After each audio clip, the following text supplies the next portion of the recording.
Karibu Mwanza, jiji linaloitwa pia Rock City, mji uliojengwa juu ya mawe makubwa kando kando ya ziwa Victoria.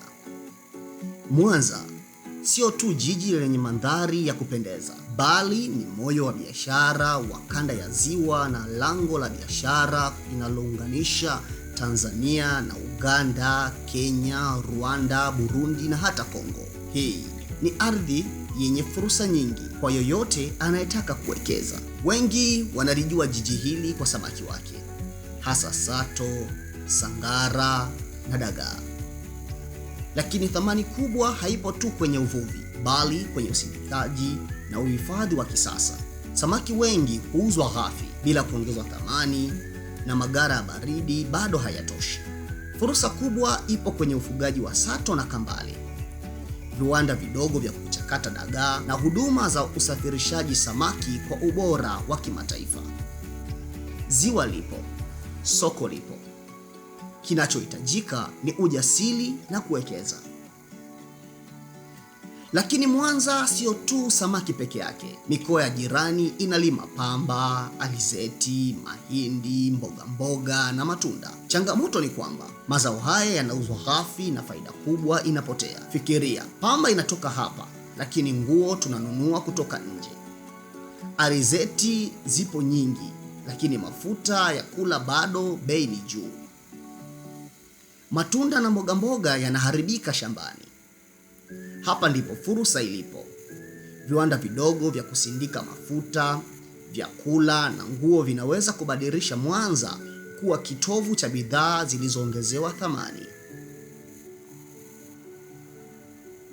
Jiji hili pia ni mlango wa utalii. Kutoka Mwanza ndipo ilipo njia rahisi kuelekea Serengeti inapopatikana. Watalii wengi hupita hapa, lakini hoteli za kati, vivutio vya visiwani, safari za mashua na michezo ya majini bado havijatumika ipasavyo.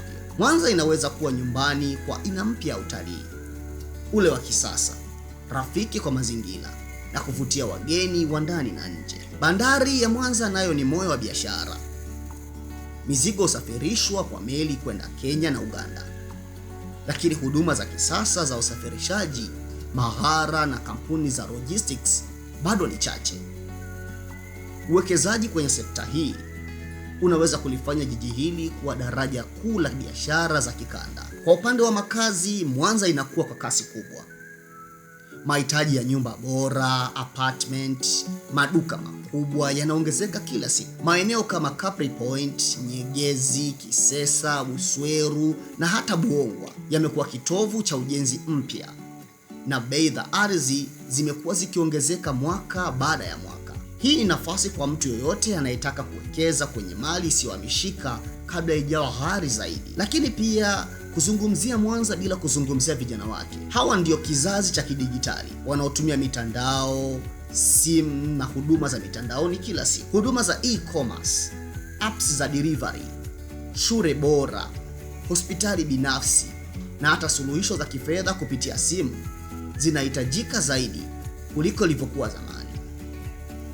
Mwanza ni jiji lenye vijana wenye ndoto na kasi kubwa ya ubunifu, na huduma zinazowalenga ni hazina kubwa sana. Mtu anaweza kuwekeza katika eneo hili na kupata faida, kwani soko na uhitaji ni mkubwa. Na tusisahau upande wa burudani. Mwanza ni nyumbani mwa wasanii wa muziki, filamu na ubunifu. Lifestyle ya vijana wa Mwanza inabadilika kwa kasi, na biashara zinazohusianisha na burudani zinashamiri. Kumbi za starehe, migahawa na kampuni za matukio zinahitaji uwekezaji ili kuendana na hadhi ya jiji hili ambalo ni miongoni mwa majiji yanayokuwa kwa kasi barani Afrika. Kwa kifupi, Mwanza sio tu jiji la miamba na ziwa. Ni mahali ambapo biashara ndogo inaweza kukua na kuwa ya kikanda. Ni mji wenye historia ya uvuvi, kilimo na biashara. Lakini pia ni mji wa kesho unaokuwa kuelekea teknolojia, utalii na uwekezaji wa kisasa. Kwa mwekezaji jasiri, Mwanza sio tu fursa, bali ni tiketi ya kujenga urithi wa kiuchumi. Unaweza kutuandikia maoni yako juu ya fursa ulizowahi kuziona ndani ya jiji la Mwanza. Usiache kusubscribe, kulike na kushare taarifa hii na kuendelea kuwa mfuatiliaji wa Mtajirishaji Media. Asante na tukutane kwenye video nyingine yenye maarifa na fursa.